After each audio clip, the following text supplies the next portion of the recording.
നമുക്കൊന്ന് കളിച്ചോ കഴിച്ചോ. എടേ മിണ്ടായി ആ ചേട്ടൻ നോക്കണ്ട മിണ്ടായി. എടാ വാടേ വല്ലപ്പോഴല്ലേ ഇതുപോലെ പറഞ്ഞത്. എണീരി എടേ ആൾക്കാർ നോക്കണ്ടേ ചുമ്മാ ഉണ്ടായി. ഇതെന്ത് ഇവൻ മനുഷ്യന്മാരെ കണ്ടിട്ട് ഇവനൊന്നും ഉറങ്ങണം. എനിക്ക് കൂളിംഗ് ക്ലാസ് നീ ഇത് പോയി നാണക്കേട ഇത് വെറുതെ അവരൊക്കെ നോക്കണം ഉണ്ടായി. നീ ഇതാരുടെ പേടിക്കണത്? ഞാൻ വല്ലതും പറഞ്ഞതിനെ കോളറിലെങ്കിലും തൂക്കിയിട്ടരാ. നാണക്കേട് വേണ്ടേ, ആൾക്കാരൊക്കെ നോക്കണം.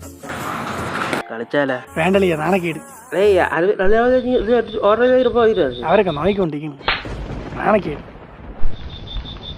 അതിന് ഞാൻ ഇപ്പം എന്താണ് പറഞ്ഞതെന്ന് ആളുടെ ലൈറ്റുകളെല്ലാം ഓഫ് ചെയ്ത് തുടങ്ങി. ഇതെങ്കിലും കളിക്കാമോ? നാണക്കേട് എനിക്ക് വയ്യ. അവരെല്ലാരും നോക്കണം. ഇത്രയും വലിയ ഗതികെട്ടവൻ ഈ ലോകത്ത് വേറെ ആരെങ്കിലും ഉണ്ടാവും എന്റെ കർത്താവേ.